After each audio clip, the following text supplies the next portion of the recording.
Elisabeth Elma, des actualités uniques, dynamiques et renversantes dans le journal TV. Choisissez des matériaux sûrs pour vos constructions et votre foyer pour ne plus stresser. Vatimax, Manulciano ni vaovao.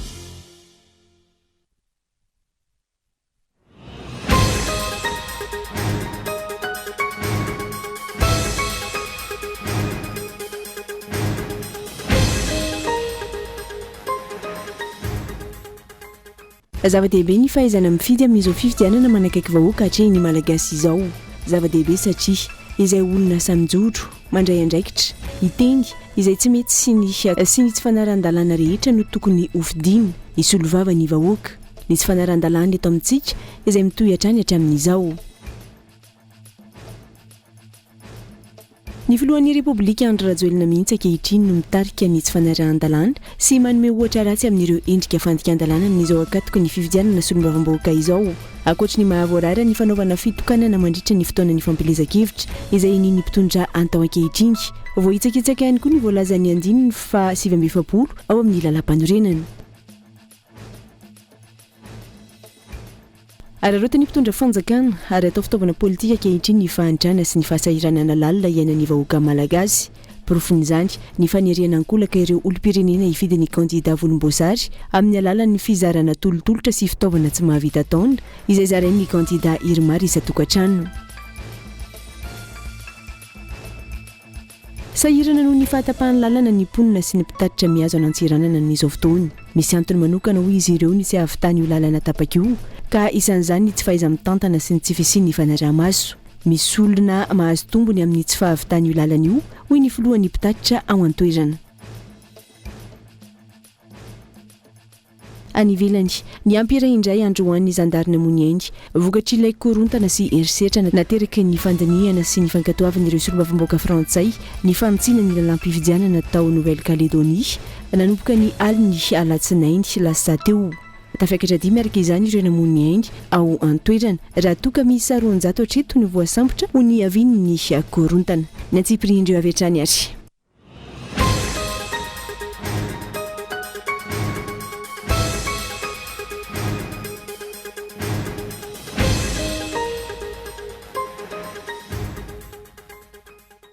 Alakamisy fahinambifolo ny volana May taona 2024. Fahatafahoana amin'indray ny tena tomboky lasety mibavy ato anatin'izao fampahalalam-baovao izao haterina ny arabo mba ampirarintso ary manasanao ampitiavana anjony fampahalalam-baovao hanomboantsika ny fotoana ary dia zava-dehibe ny fahaizana mifidy amin'izao fifidianana manakaiky vahoaka hatrehiny malagasy izao. Zava-dehibe satria izay olona samijoro andray andraikitra iteny izay tsy mety sy ny tsy fanaran-dalàna rehetra no tokony hofidina hisolovavany vahoaka. Ny tsy fanaran-dalàna eto amintsika izay mitohy hatrany hatramin'izao. Matoa an-datsoratra Gaia tao Andriatsilavo. Mitohy hatrany ankehitriny ireo karazana tsy fanaran-dalàna ataon'ny mpitondra sy ireo pombazy indrindra amin'izao fotoana ny fampelezan-kevitra izao. Fitokanana etsy fitokanana eroa no hita raha tsy ilaza zava-tsy ny tao manandonina, fitokanana tetezana, ny tao amin'ny oniversite ny vakina karatra sy ny sisa.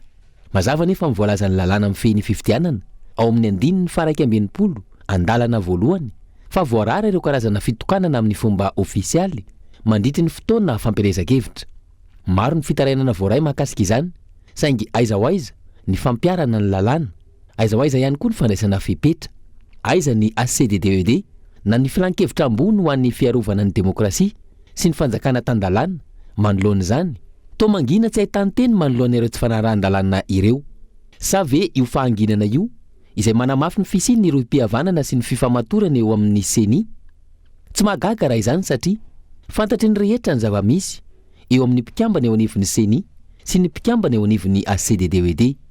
Inona ny vokatra azo antenaina amin'ny filan-kevitra ambony ho an'ny fiarovana ny demokrasia sy ny fanjakana tan-dalàna io raha izany? Ankoatra ny tsy fanaran-dalàna ataon'ny mpitondra, manao izay tiany atao ihany koa ireo kandida-mpanjakana ka mampiasa ny anaran'ny filoha andresendahatra ny mpifidy izay efa lemboananana ka tsy tia zava-boribory intsony. Ny anaran'ny filoha sy ny antokony fitondrana no indraindra etsero saingy tsy misy fandraisana fepetra avy amin'ny CENI manoloana izany. Mazava ihany koa nefa ny voalazan'ny lalam-panorenana ao amin'ny andinin'ny 7 andalana voalohany fa ny asan'ny filohan'ny Repoblika dia tsy azo amparafesina amina asa-panjakana mafy voafidim-bahoaka asa manandrara hafa, asa ao anatin'ny antoko politika, vondrona politika, na fikambanana ary fisahanana ndraiky teo anivon'ny fikambanam-pivavahana. Izany hoe tsy tokony hisy vondrona na antoko politika na fikambanana ampifangaro ka ampiasa ny anaran'ny filohan'ny repoblika ho an'ny tanjony manokana. Tsy mahagaga satria ireny aza ny fiara fitaterana fako fanomezana avy amin'ny Japoney nasiana soratra hoe tetikasan'ny fiadidinan'ny repoblika. Ny mahagaga ao anatin'izany dia samy mangina, tsy misy miteny ireo tompon'andraikitra sy sampandraharaha-mpanjakana na voakasika izany.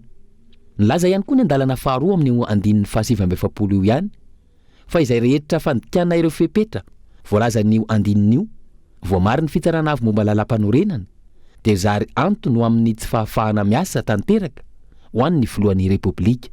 Dia iny ve isika fa tafiditra ao anatin'ny zava-manahirana ny fitsarana avo momba ny lalam-panorenana ny tranga tahaka izany. Ireo tsy fanaran-dalàna ireo sy ny fahanginana ireo tompon'andraikitra voakasika no mahazava-dehibe ny fahaizana mifidy amin'izao fifidianana manakaiky vahoaka hatrehiny malagasy izao. Zava-dehibe satria izay olona samy joro andray andraikitra iteny izay tsy mety sy ny tsy fanaran-dalàna rehetra no tokony ho fidiana isolovava ny vahoaka. Antony ny vahoaka ihany no mizaka ny tseran'ny ainy vokatra ireo tsy fanaran-dalàna, tsy misy miteny, tsy misy mandray andraikitra ireo. Fotoana izao mandraisan'ny olom-pirenena tsirairay avy an-tanana ny fanovana ny hoaviny ka ho izay olona tena isolovava tokoa no ho fidiana, izay olona mahatsapa sy mahita ny tena fijalian'ny vahoaka, olona izay vonona hiady sy hiaro ny tena tombotsoan'ny vahoaka fa tsy olona hikatsaka ny tombotsoan'ny manokana. Manana didy sy andraikitra amin'izany ny olom-pirenena tsirairay avy dia ny fandraisana anjara amin'ny zotra-pifidianana rehetra.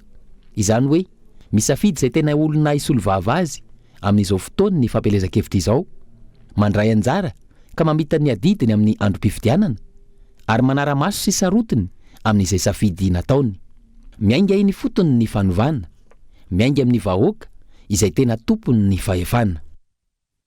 Amresaka izay tsy fanaran-dalàna izay sika dia ny filohan'ny repoblika Andry Rajoelina mihitsy ankehitriny no mitarika ny tsy fanaran-dalàna sy manome ohatra ratsy amin'ireo endrika fandikan-dalàna amin'izao akatoko ny fifidianana solombavamboaka izao.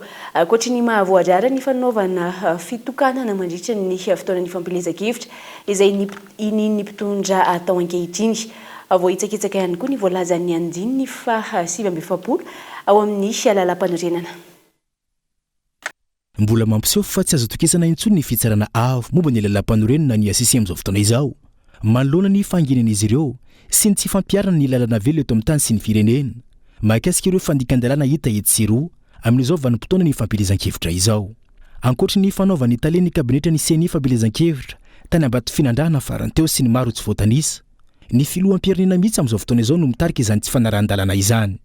Araka ny voalazan'ny lalam-panorenana ao amin'ny andininy fa 7 izay milaza mazava fa ny asan'ny filohan'ny repoblika dia tsy azo ampirafesana amina asa-panjakana na voafidim-bahoaka, asa mandrahara hafa, asa ao anatin'ny antoko politika, vondrona politika na fikambanana ary fisahanana andraikitra eo anivon'ny fikambanam-pivavahana.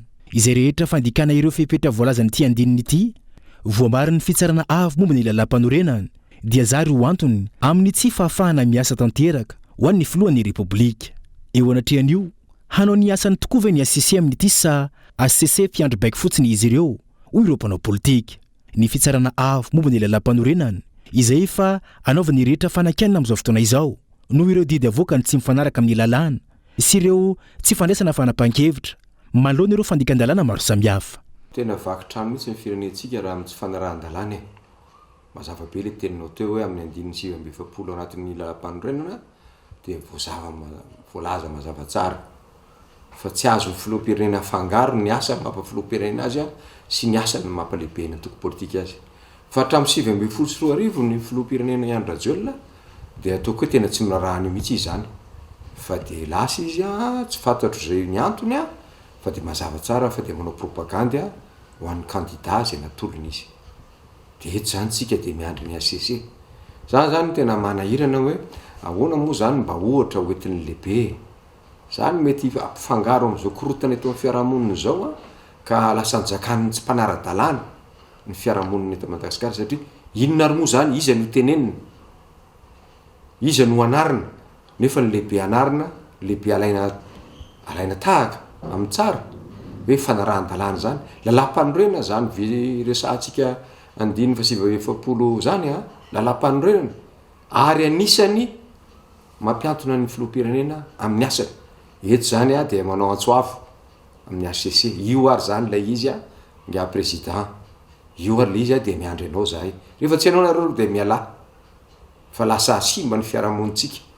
Ankoatra io araka ny voafaritry ny lalàna ny feny fifidianana ny code électoral loi organique 2018-008 ihany koa ao amin'ny 9/20 izay milaza mazava fa tsy azo atao ny mitokana fododrafitrasa mandritra ny fotoana ny fampiletsan-kevitra nodikany filoha Rajoelina Andry ihany koa izany amin'izao fotoana izao saingy mitazapotsiny ny ACC sy ireo rafim-pitsarana maefa. Fa mena firenetsika mipiteny ohatr'izao io ny lalàna loi organique 2018-008 zay voalazanao teo a ao amin'ny 9/20 dia mamaritra mazava ny tsara hoe tsy azo atao fa mahinona raha natao teo aloha le izy tsisy voarary zany fa mahinona ny olona nitondra firenena zay mba nitondra firenena tena zany anak'Andriamaso mitandrina an'izany mihitsy hoe aloha tsy manao an'izany na manana fahefana ary satria mame ohatra ratsy dia inona ary zany no ataony reto mpiasam-panjakana manaraka azy reto raha ho tenenina hoe anareo ane ka tsy mahazo manao inona no lazaina amin'ny lehibe amin'ny fokotany inona no lazaina amin'ny lehibe amin'ny district inona no lazaina amin'ny préfet inona no lazaina amin'ny gendarme zany rehetra zany ho anatin'ny akitapo ray anatin'ny tsy fanarahan-dalàna daholo satria hoe ka amin'ny filohan'ny repoblika ny tonga teo ka fantatra tsara fa mandika lalàna amin'ny filohan'ny repoblika lasa ohatran'ny olona rehetrarehetra izy fa ny manahirana zany dia filohan'ny repoblika io zay averiko indray mandeha araka le resaka teo olona lay tahaka zany amin'izany hoe fanjakana tan-dalàna ary ny lalàna tompo koa dia natao ho an'ny rehetrarehetra ary manaja azy dia ireo manana fahefana mampiatra azy ny tena tokony manaja azy voalohany potika ny firenetsika zany mahatonga ny lehibe ny eglizy katolika manao an'ireny taratasy tena mahitsy mazava reny sady azo raisiny reny no mitombona mihitsy eto amin'ny firenena zary moa dia niteny mihitsy hoe ireto raha olona hafa voaroka teto Madagasikara na voagadra teto reto fa manahirana ihany moa ny ampiditra nireny ray aman-dreny ara-panahy reny sady inona moa ny tenenina ny zava-misy eto amin'ny firenena ny tenenina mba tehanana ny tsara tsika re olona fa maninona tsika rehefarehefa amin'ny tany ohatr'izao tany tan-dalàna amin'inona tsika iza zany no naraka ny lalàna mampitombo ny aiany maro ny amin'ny hoe miratsy kombakomba amin'ny mpitondra fanjakana eo anatrehan'ireo tsy fanarahan-dalàna maro samihafa ve ny fomba fiasan'ny ACC na ny fitsarana avo momba ny lalam-panorenany sy ny fahanginany amin'izao fotoana izao io no fanontaniana apetraky ny mpanara-baovao ny ACC izay anaovan'ny mpanao politika firaisamonim-pirenena ary olom-pirenena fanankianana tahotoato eo anatrehan'ny fanapahana izay avoakan'izy ireo fa ny mahavarenany maro atreto hatramin'ny datin'ny 17 ny volana May ho avy izao ny fitsidiham-paritra izay ataon'ny filoha Andry Rajoelina io manerana ireo distrika eto amintsika ny toerana rehetra izay lalovany izay misy ireo kandida irmara avokoa ity fiatsika ity izay mifanipaka tanteraka amin'ny lalàna mifeny fifidianana sy ny lalam-panorenana ary fantatra fa ataon'ireo mpirotsaka ho fidiana ireo fitaovana politika handresen-dahatra ny vahoaka io fitsidihana ataon'ny filoham-pirenena io fiatsika izay mampametra-panontaniana sahala ny nahazo ny filoham-pirenena Rajoelina Andry nirotsaka ho fidiana farany teo ity farany izay tsy mizaka intsony izy pirenena malagasy intsony itazam-posiny indray ve ny ACC io no fanontaniana mipetraka an-tsain'ny rehetra ankehitriny. Fahavonina ifanimetanana hiara entana amin'ny kandida avy amin'ny kolektifan'ny malagasy ao amin'ny distrika Navaradrano ny vahoaka ao amin'ny commune fiaferana sivily azo isiny ny fanovana ny kandida Ajo Andriana Anarvelo sy Andry Ratavila izay efa niara-niasa miara-miasa ary hiara-iasa hatrany amin'ny vahoaka Navaradrano isiny ny fampandrosoana atao lara-pamehana ny tantsa hoy ireo kandida ahafahana mampitombo ny famokarana onina saina.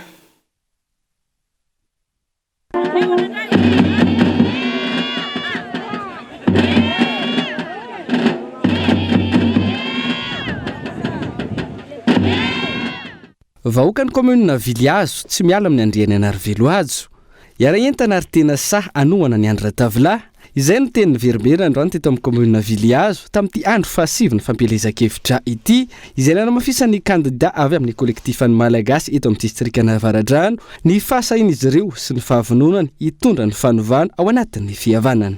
Ny fampandrosoana dia tsy afaka no tonga dia fotony mihitsy raha tsy mipetraka ny fitsinjaram-pahefana.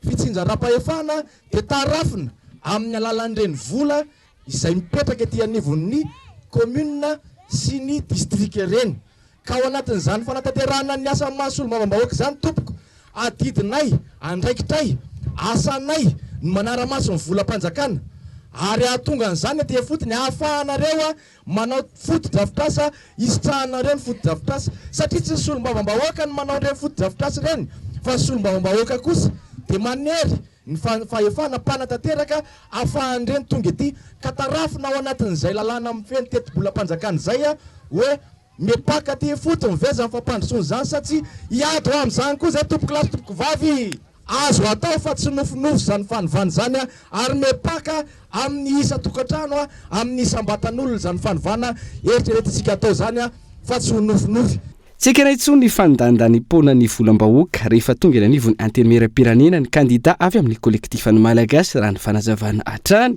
atao laram-pamehana ireo lalàna manasoa mipaka amin'ny vahoaka malagasy ny kandida larana faharoa eto avaradrano izay mitana ny teny nomeny ary manohy ny fiara-miasana trano ho fanampiana ny vahoaka eny fotony fampanantenana ary notanterahana ny fanafona ny CSB tao Viliazo mba tsy hampanano sarotra ireo mpiasa ny fahasalamana eo am-panatanterahana ny asany fa ihany koa ireo marary mila fitsaboana sy ireo terabao amboarina ihany koa ny tranom-pokotany ao am-baolina ary efa tonga ny fitaovana ho fanatanterahana izany itondra ny anjara brikiny miaraka amin'ny vahoaka amin'ny famitana ny lycée Viliazo ihany koa ny kandida arositrahan'ireo mpianatra amin'ny taom-pianarana vaovao ny foto-drafitrasa ireo koliba ara-panatanjahantena ao amin'ny commune rehetra izay lalovan'ny kandida izay samy misitraka ihany koa fitaovana ara-panatanjahantena ho fampirisihana ny tanora ny kandida larana faharoa eto amin'ny distrikana Avaradrano izay resy lahatra fa tsisy fampandrosoana azo antenaina raha tsy amporisihana amokatra ny tantsaha efa misy ny lalàna vonona vantany vao migadona eny amin'ny antenimera-pirenena ireo solom-bavambahoaka raha ny fanazavana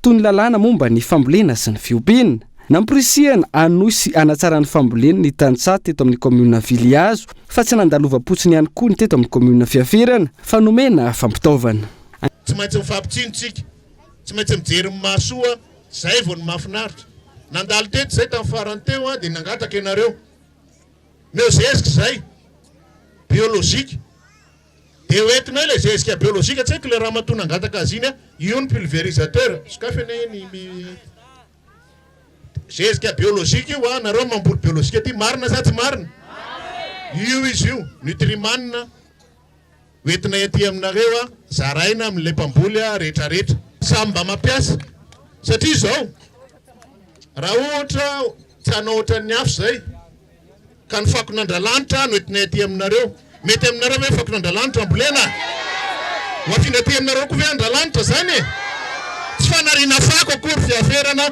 tsy fanariana fako akory Avaradrano rehefa mba mifanampy dia mifanampy amin'ny tsara sy ny tsaratsara kokoa satria no any apitson'ny ankizy ny apitsika menakavy no jerena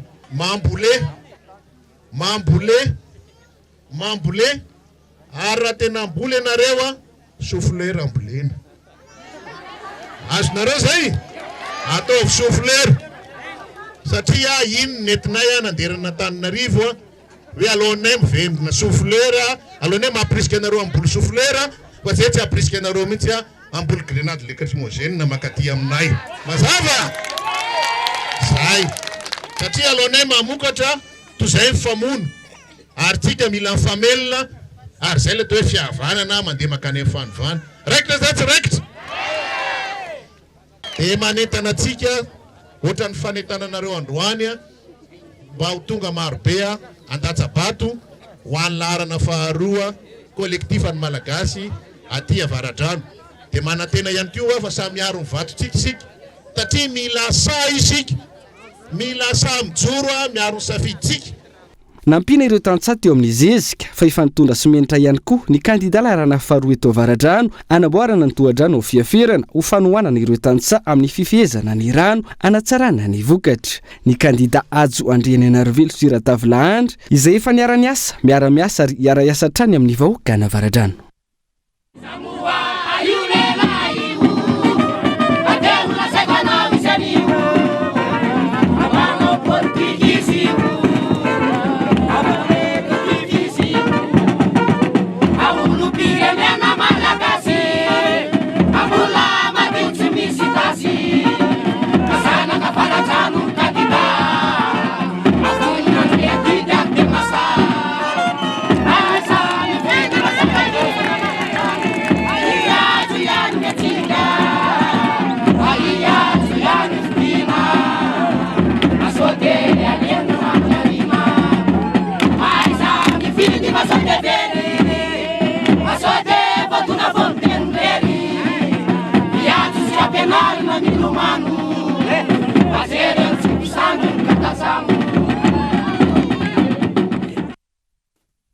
Fa tsy ny andry ila fa avy hatrany dia namany olana sy ny fangatana nataon'ireo vahoaka ny Belanitra Gadikely ny candidat solombavam-bahoaka Ajo Andriananarivelo ka nametraka jiro tamin'ireo andron-jiro teny an-toerana. Ankoatra izay nisy ihany koa ny carnaval niarahan'ireo mpanaradia azy tao Anosy Avaratra.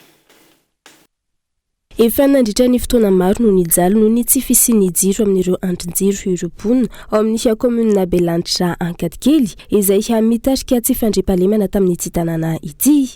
Nandritra ny fandalovan'ny candidat solombavam-bahoaka Ajo Andriananarivelo sy ireo prailisitra aminy noho ny tarainan'ireo mponina ary nanaovan'izy ireo fangatana antony tsy nahazo valin'izy ireo hatramin'izay arahany tarainina. Tsy ny andrela fa avy hatrany tena mali ny fangatana ny candidat solombavam-bahoaka Ajo Andriananarivelo ary nanisy jiro ireo lalana nanaovana fangatana. Ankoatra izay nanantanteraka carnaval ihany koa ireo mpanaradia ny candidat solombavam-bahoaka Ajo Andriananarivelo sy ireo prailisitra amin'ny teny Anosy Avaratra.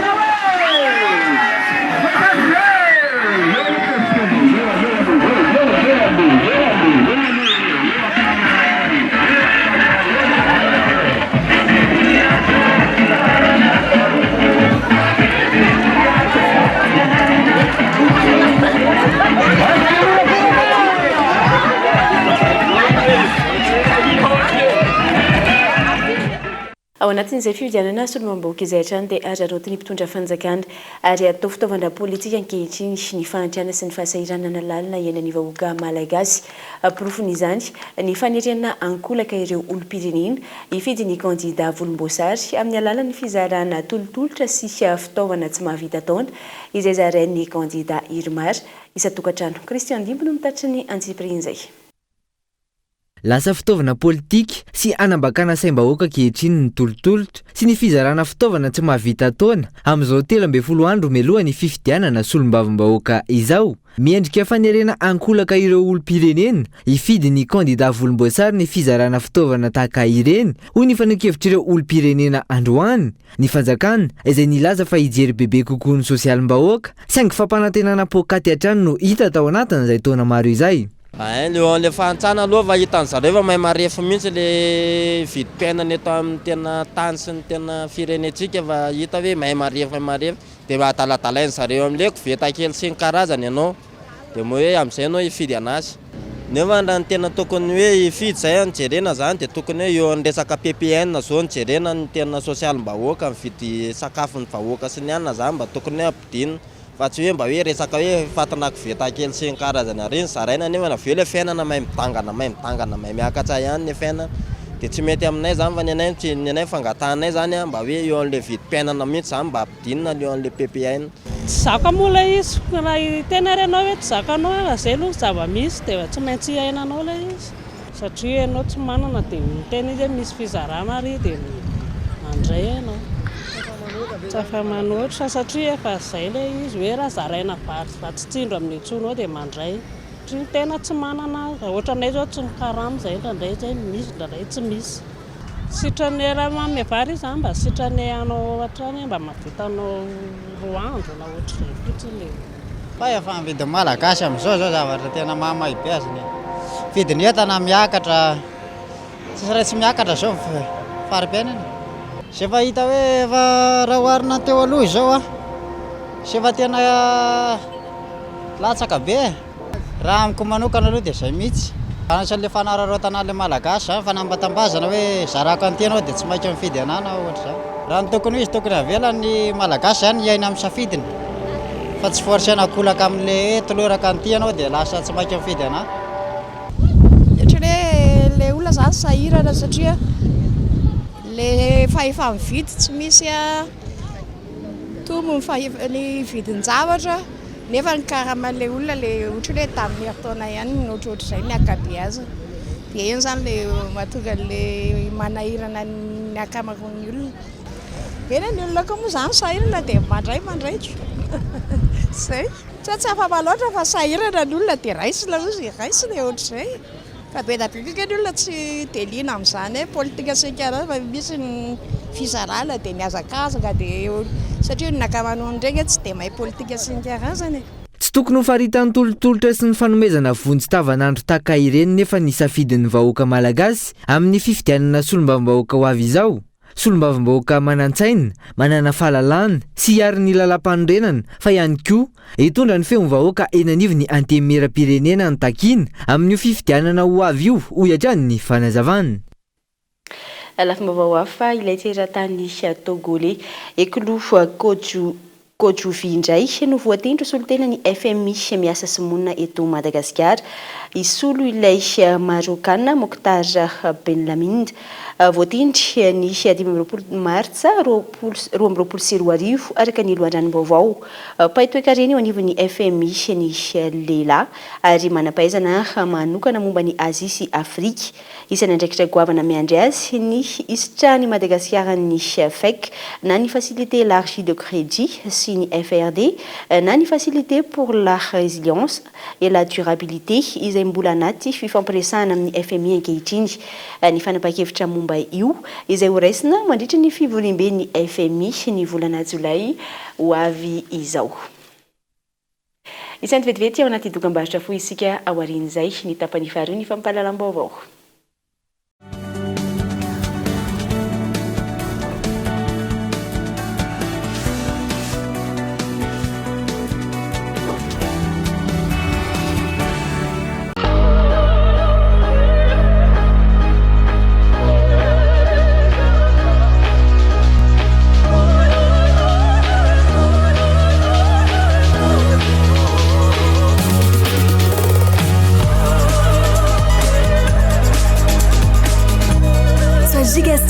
Avec maintenant plus de data, profite de nettement 25 000 et c'est 4,5 gigaoctets d'internet. Et c'est toujours à 25 000 arrière. Tape vite le dièse 322 étoile 8 dièse.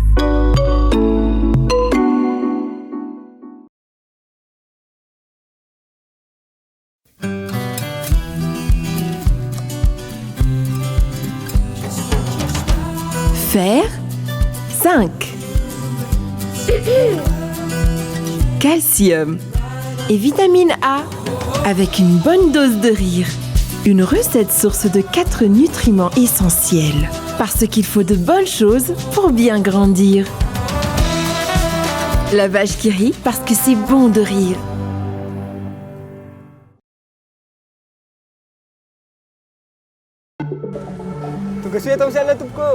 Salama namako a. Ataovy plein am'le sady manadio ny miaro azafady. Mba ataovy plein am'le shell fuel save vita amin'ny teknôlôjia ny Dynaflex atao amin'ny shell koa tia namako tara amirery ty e. Fa ino ma le teknôlôjia Dynaflex? Zay le zava-baovao hafa kely e. Ny solika shell rehetra anie dia misy an'le teknôlôjia Dynaflex e. Zay natao manokana mba hanana motera faran'izay mahomby indrindra sady miaro motera manampy amin'ny fitazonana azy madio any anatin'ny rehetra any. Zay le izy. Vaovao efa tonga eto amintsika eto Madagasikara ny solika shell fuel save zay miaro ny motera mba ahomby kokoa. Répète en mon cœur. Debout, debout, debout, debout.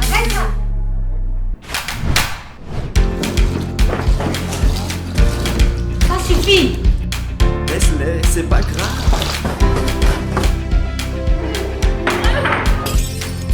Arrête, c'est pas grave.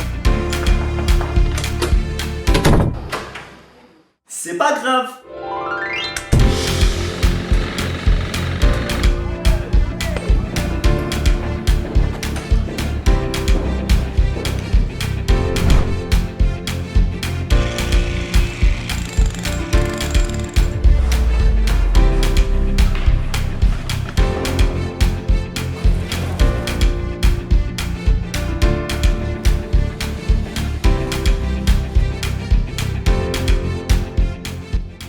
Choisissez des matériaux sûrs pour vos constructions et votre foyer pour ne plus stresser.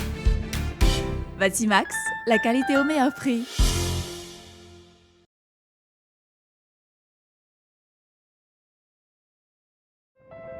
L'orage, le soleil, la nature, les fleurs.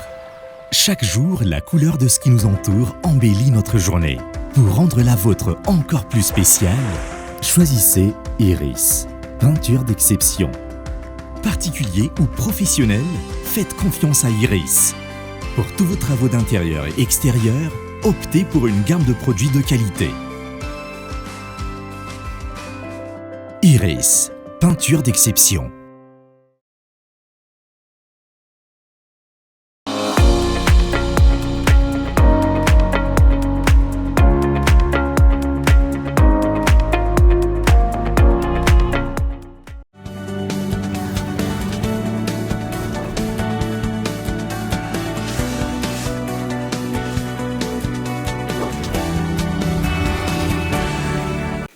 Taverina somatsara tao anatin'ny tapany faharoa ny fampahalalam-baovao mamerina ny araba ary manasanao hatrany anaraka. Hanirantsika izay fampahalalam-baovao izay avy hatrany ary dia mbola mijanona ho fanambogoavana ho an'ny mpitondra fanjakana ankehitriny ny fanatratrarana ny tanjona amin'ny fahaleovantena ara-tsakafo hoy ny Paitoekarena Androany.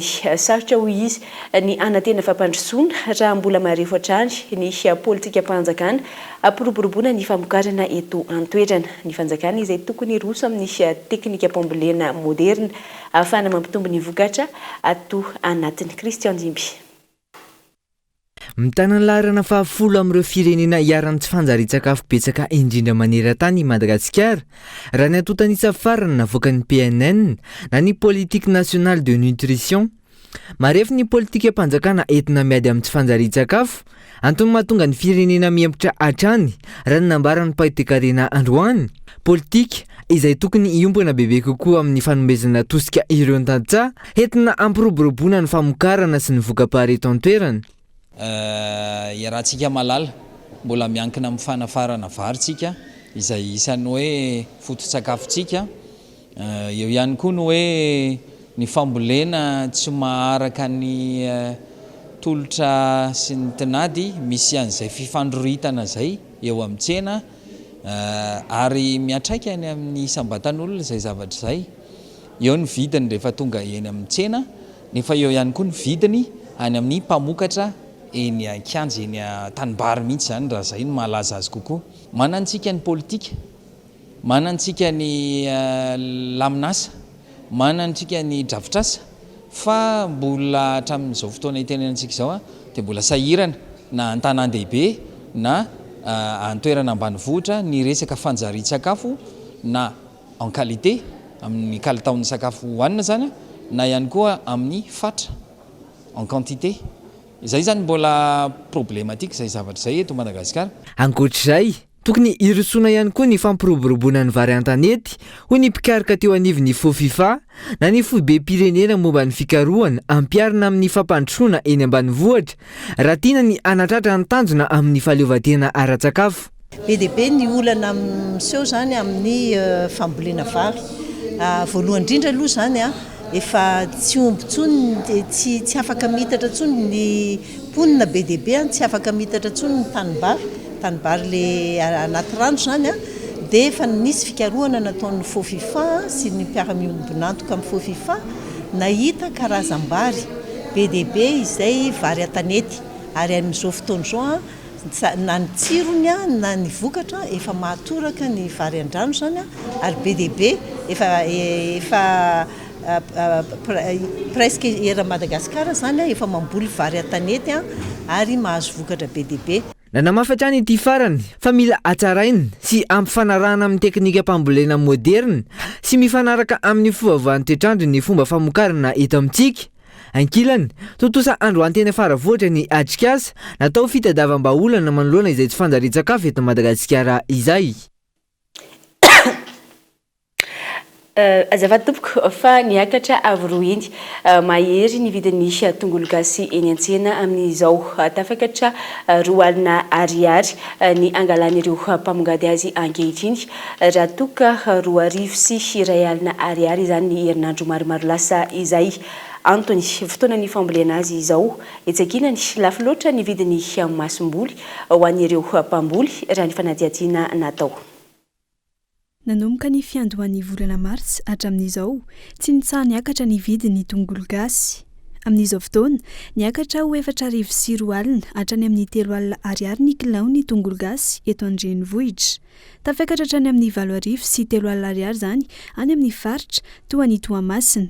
Antony fiakaram-bidy ny fahalafosan'ny masom-boly amin'izao fotoana ny fambolena azy izao raha ny fanadihadiana. Ny vidin'ny tongolo gasy zany izy zany lefa volana tsy haiko hoe volana oktobra novambra izy miakatra avy tamboly dia manomboka eo zany manomboka midina kely vidiny dia manomboka volana desambra janvier am'izay izy tsy mijanona miakatra fa miakatra foana am'le misy manondra na misy manao stôky dia zao izy fotoana fambolena azy zao dia zao izy ny tena lafo be dia any ambanivohitra any zao ny angalana am'izao 2 alina kilao dia zay ty mivarotra 4 arivo sy 2 alina. Tamin'ny herintaona zao tamin'ny fiakarany vao miakatra avy any tamboly zany izy dia manomboka eo amin'ny 500 sy 3 arivo 4 arivo dia manomboka miakatra eo am'izay izy dia tafakatra 1 alina 2 arivo sy 1 alina dia tonga dia misaoty an'ilay dia 5 arivo sy 1 alina dia amintsika amin'ity zao tsy haiko hoe vao nanomboka tamin'ny marsa teo izy nanomboka niakatra 4 arivo sy 1 alina ny ambanivohitra io fa tsy atao Antananarivo ny angalana ny 1 kilao. Dia am'izao tamin'ny latsina zao tany Mery Mandroso dia 2 alina zao tany. Le fambolena zany dia zay mahatonga anazy miakatra. Satria anatin'ny fambolena le olona zao. Fambolena le tongolo gasy zany zao manomboka mamboly ny olona. Dia eo izy manomboka miakatra le masom-boly.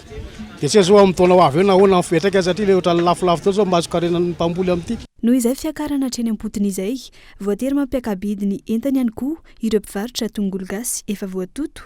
7 arivo ariary ny kapoaka amin'izao fotoana raha toka 500 sy 3 arivo ny farany volana febroary lasa teo. Mangina ny tsena vokatra izany hoy ny mpivarotra. Le ohatra hoe le mpanao saosisy, le mpanao gargote reny zany no tena vidin'le izy amin'izao dia le mpanao amin'ny sakay fatao amin'ny sakay zany dia le resaka karazana saosisy zany no ilaina amin'izy io. Tena ny tsena amin'izao aloha tena tsisy tsena mihitsy. Fa tamin'izy mbo moramora izy zany mbo atao azo atao ihany na dia atao mora azy mbo misy tombobaritra kely fa amin'izao tena tsisy tombobaritra mihitsy satria le vidiny tena miakatra ka tena tsisy tsena mihitsy amin'izao satria le misy ara le tombobaritra kely tena vivony dia zay mahatonga azy tsy dia mandeha amin'izao. Hatramin'izao mbola tsy hita ny paikady nambaran'ny fanjakana hanampiana ireo tantsaha toy ny fanapariahana sy ny fanamorana ny fahazoana zezika sy masom-boly amin'ny vidiny mirary. Tafakatra 4 arivo ny kilao ividiana ny mpamboly azy raha toka 500 sy 1 arivo ariary no nampanantenaina.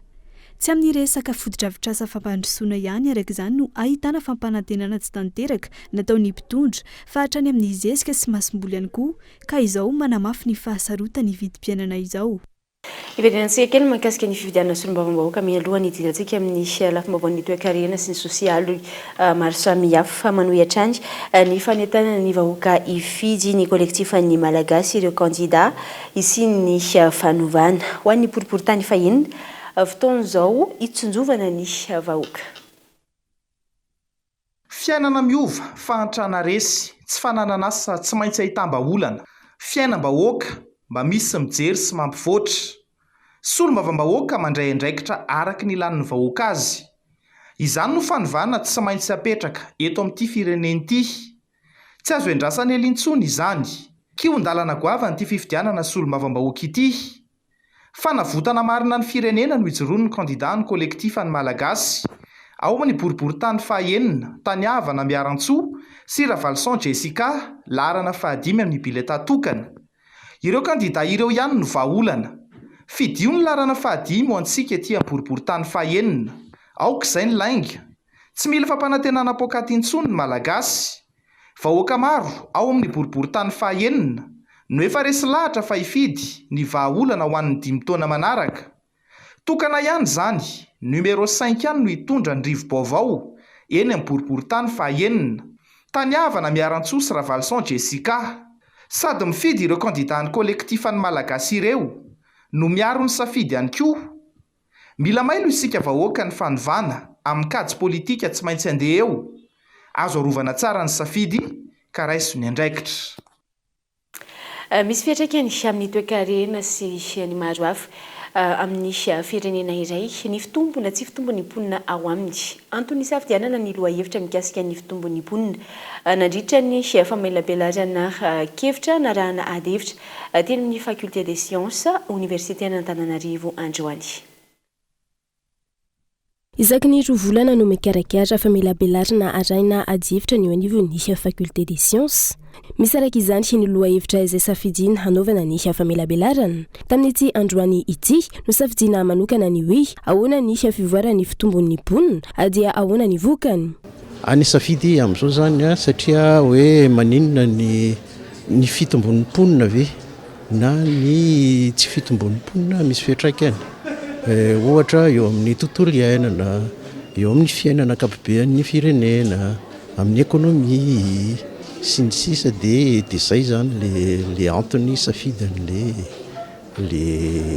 lohahevitra androany. Satria io zany conférence débat misy adevitra eo ho an'izay tonga mijery sy izay atolotra ireo mpanao conférence dia misy lesona azo raisina zany ao aorian'ny fiafaran'ny conférence.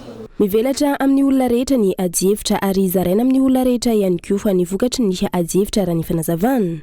Aka misy mpanao famelabela-kevitra zany ireo dia izy mitondra an'ilay traikefa ananany satria olona spécialiste no natsoana isaka manao conférence fa tsy hoe olona tsotra amin'izao arakaraka ilay thématique.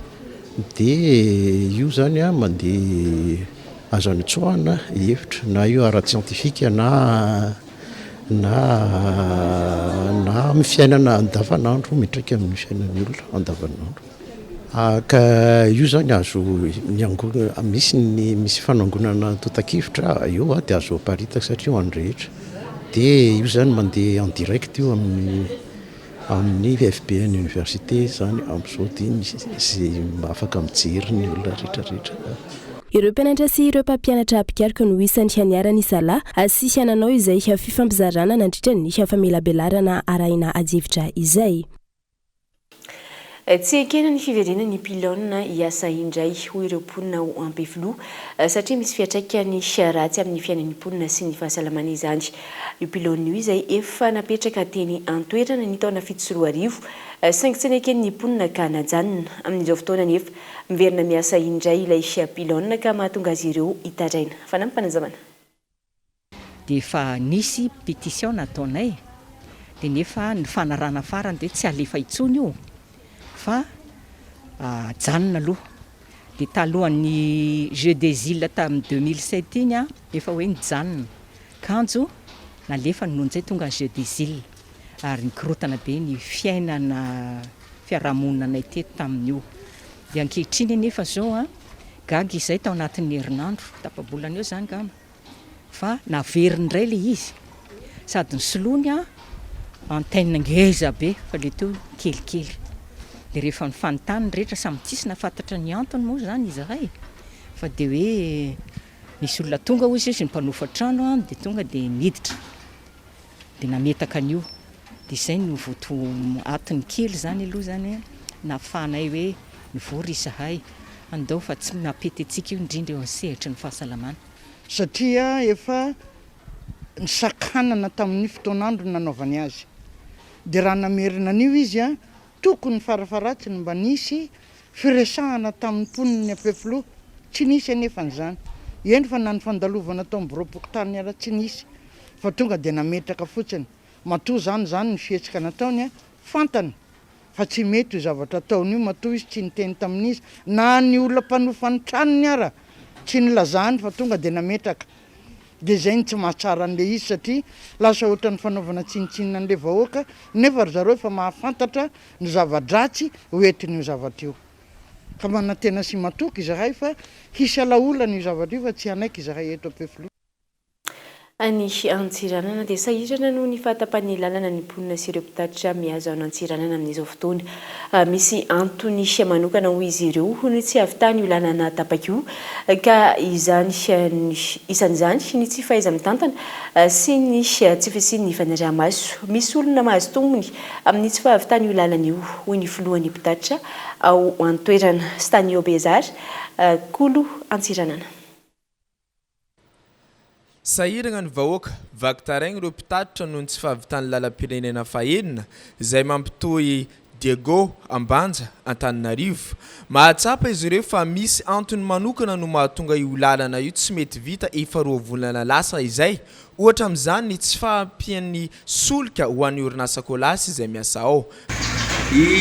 Sahirana zegny mpitatitra surtout ny zito nasionaly ka zay koa ny mpandeha zay andeha hany amin'ny faritra regny tegna sahira satria efa ho fanjava reny donc zay zava-bike tegna mbola tsy vita i pont ifasy ndraiky mava zay zegny matsikatry zavatra ely mba hoe ampitainy amin'ny tompon'andraikitry fanjakana antoerana karaha ataonao maly zao ty ny déclaré kolasy agny amin'ny pont ifasy fa lany carburant lany gasoil zay ve tsy ampandele asa aminaka zegny fahitany anazy misy olo zegny mahita avantage amin'ny tsy fitohizan'ilay lalana kely angatana zegny hoe amin'ny fotoana fanjakana mba agnara-maso ny kolasy fa ndraikindraiky zegny ohatra ny traîner loatra fagnamboarana déviation amin'ny fasy sy mava.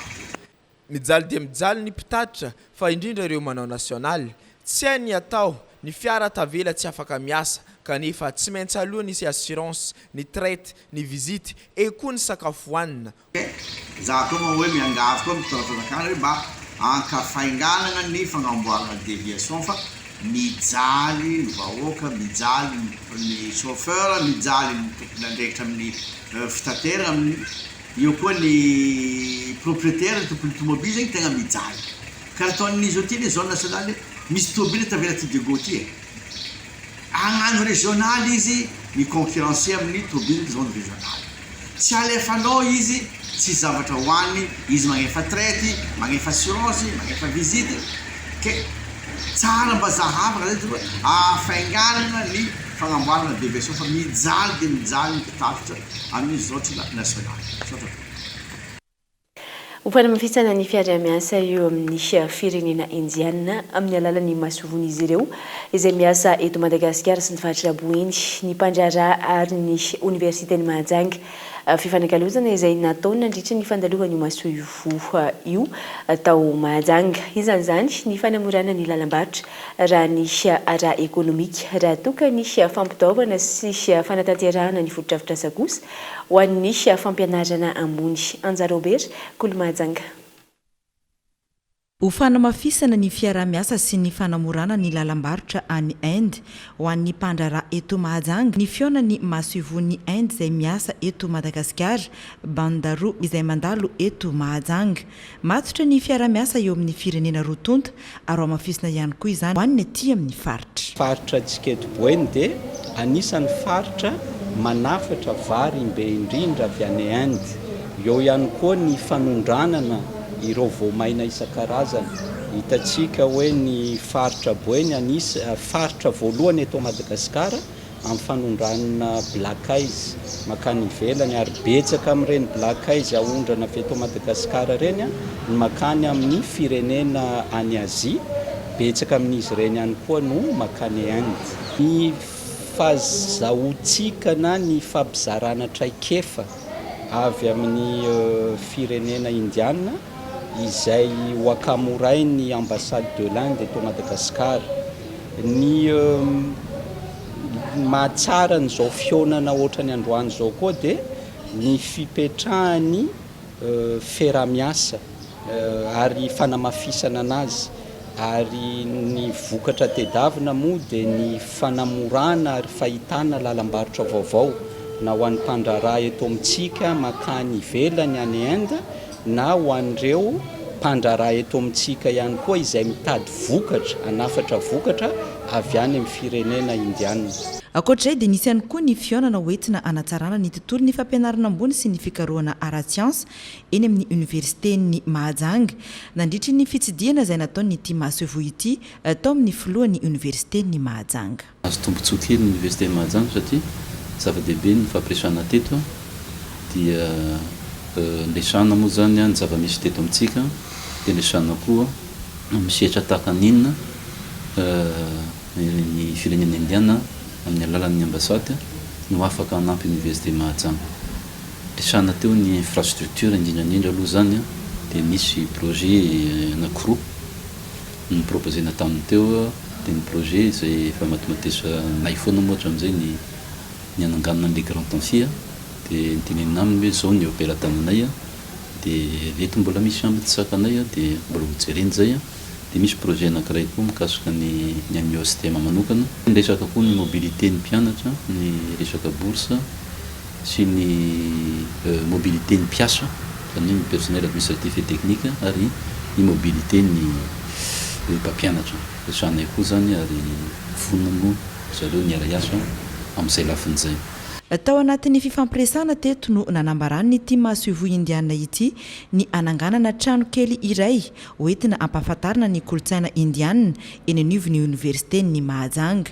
Ity fitsidiana teto Mahajanga ity izay nofaranana tamina séance de yoga izay natao teny amin'ny village touristique. Amin'ny maresaka avy any ivelany ny ampira indray androany ny zandarina mony ainy vokatra ilay korontana sy herisetra nateraka ny fidinana sy ny fankatoavan'ireo solombavambahoaka frantsay ny fantsina ny lalam-pividianana natao Nouvelle-Calédonie nanomboka ny aliny alatsinainy lasa teo. Tafakatra 10 miaraka izany ireo namony ainy ao antoerana raha toka misy 200 hatreto ireo voasambotra ho ny avin'ny korontana. Foanankilany ny fivoriana ampitaindavitra nokasain'ny filoha frantsay Emmanuel Macron ny arahana tamin'ireo olomboafidy tao Nouvelle-Calédonie noho ny fandavan'ireto farany ifampiresaka amin'ny andaniny sy ny ankilany. Daniel Aminarsou mitondra ny fanampanazavana eo amin'ny sariny France 24. Potika fiara maheriky ny arabe tranombarotra lehibe potika tanteraka ireo indray androany no vokatry ny korontana sy herisetra nateraky ny fandiniana sy fankatoavan'ireo solombavambahoaka frantsay ny fanitsinany lalam-pividianana ao Nouvelle-Calédonie. Ny fidirana tamina couvre-feu napetraky ny filoha frantsay Emmanuel Macron izay tsy nasakana ny fitohizany ireo korontana tao an-toerana. Ankilany voaterina ampitomboana ny isan'ireo tafika ao Nouvelle-Calédonie afana miambina ireo serana tsambo sy serana mpiara-manidina izay voaterina akatona vonjimaika ao Nouméa renivohitry Calédonie. Norarana ihany koa ny fampiasana ny TikTok anatin'ny tambazotra serasera raha ny tatra nataon'ny ministry ny adin-tany frantsay Gérald Darmanin. Hatreto mbola manano sarotra tanteraka ny toetra rà ao Nouvelle-Calédonie. Androany maraina nitoy indray ny fifampitifirana teo amin'ireo mponina sasany sy ireo mpanankorontana tsy manaiky ho fanitsiana lalam-pividianana io. Mifanatra indray tomboko lasy tomboko vavy ny fampalalambavao tamin'ity alina ity ankasitrahana fiainanao nanjo izany hatramin'ny farany tenako sy ny ekipa ny fampalalambavao dia mamy fotoana aminao eto indray ho amin'ny rahampitso amin'ny ora mahazatra. Veloma tomboko.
Choisissez des matériaux sûrs pour vos constructions et votre foyer pour ne plus stresser. Batimax vous a présenté Mivabo. PDG Bethelma, des actualités uniques, dynamiques et renversantes dans le journal TV.